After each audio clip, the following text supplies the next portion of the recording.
El libro de los espíritus, codificado por Allan Kardec. Libro tercero. Leyes morales. Capítulo 3. 2. Ley del trabajo. 1.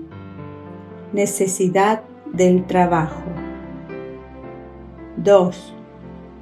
Límite del trabajo. Descanso. Necesidad del trabajo. 674. La necesidad del trabajo. ¿Es una ley de la naturaleza? Respuesta. El trabajo es una ley de la naturaleza. Por eso mismo es una necesidad. La civilización obliga al hombre a trabajar más, porque aumenta sus necesidades y sus goces. 675. ¿Solo debemos entender por trabajo las ocupaciones materiales? Respuesta. No, el espíritu trabaja, como el cuerpo. Toda ocupación útil es un trabajo. 676. ¿Por qué el trabajo es impuesto al hombre? Respuesta. Es una consecuencia de su naturaleza corporal. Se trata de una expiación y al mismo tiempo de un medio para perfeccionar su inteligencia. Sin el trabajo, el hombre permanecería en la infancia de la inteligencia. Por esa razón, solo debe su alimento, su seguridad y su bienestar a su trabajo y a su actividad. Al que es demasiado débil de cuerpo, Dios le ha dado la inteligencia para que supla con ella esa debilidad. Con todo, siempre es un trabajo. 677. ¿Por qué la naturaleza provee por sí misma a todas las necesidades de los animales? Respuesta. Todo trabaja en la naturaleza. Los animales trabajan, como tú. No obstante, su trabajo, al igual que su inteligencia, se halla limitado al cuidado de su propia conservación. Por eso, en ellos el trabajo no genera progreso, mientras que en el hombre tiene un doble objetivo: la conservación del cuerpo y el desarrollo del pensamiento, que es también una necesidad que lo eleva por encima de sí mismo. Cuando digo que el trabajo de los animales se halla limitado al cuidado de su propia conservación, me refiero al objetivo que se proponen al trabajar. Con todo, ellos son, sin saberlo, y mientras proveen a sus necesidades materiales, agentes que secundan los designios del Creador. Su trabajo no deja por eso de cooperar en el objetivo final de la naturaleza, aunque con mucha frecuencia no descubráis su resultado inmediato. 678. En los mundos más perfeccionados, ¿está el hombre sometido a la misma necesidad del trabajo? Respuesta: la naturaleza del trabajo es relativa a la naturaleza de las necesidades. Cuanto menos materiales son las necesidades, menos material es el trabajo. Sin embargo, no creas por eso que el hombre permanece inactivo e inútil, pues la ociosidad sería un suplicio en vez de ser un beneficio.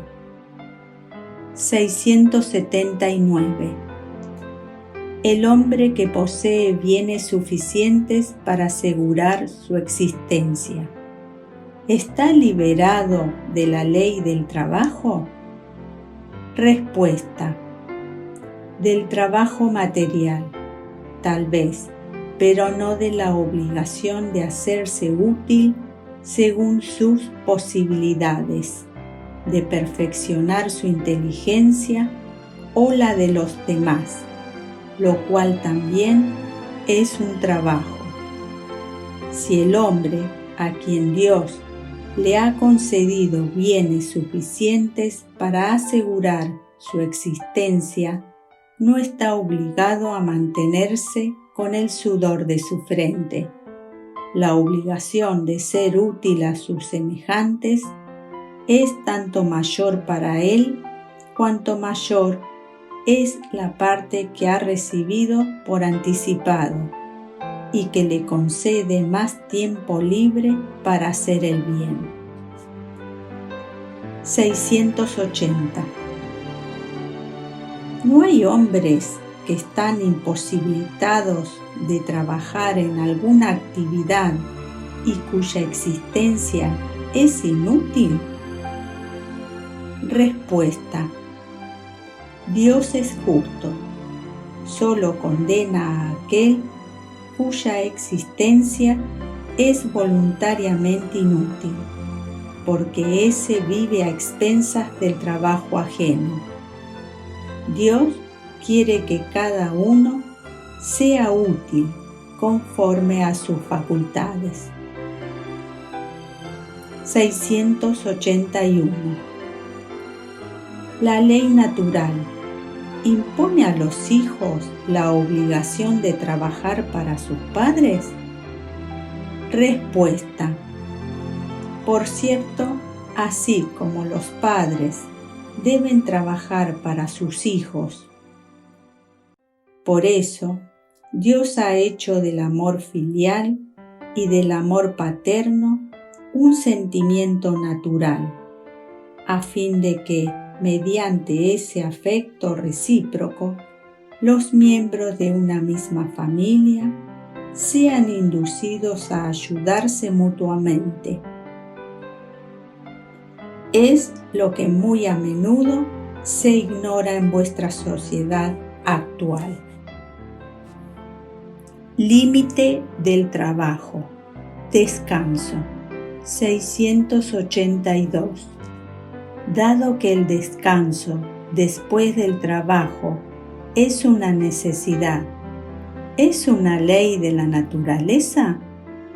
Respuesta: sin duda, el descanso sirve para reponer las fuerzas del cuerpo y también es necesario para dar un poco más de libertad a la inteligencia, a fin de que ésta se eleve por encima de la materia. 683. ¿Cuál es el límite del trabajo?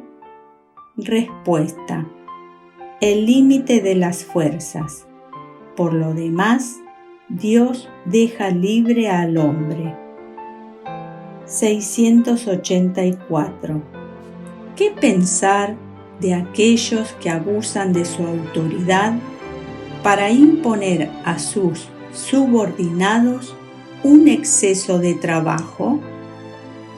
Respuesta: es una de las peores acciones. El hombre que tiene el poder de dar órdenes es responsable del exceso de trabajo que impone a sus subordinados, porque transgrede la ley de Dios. 685.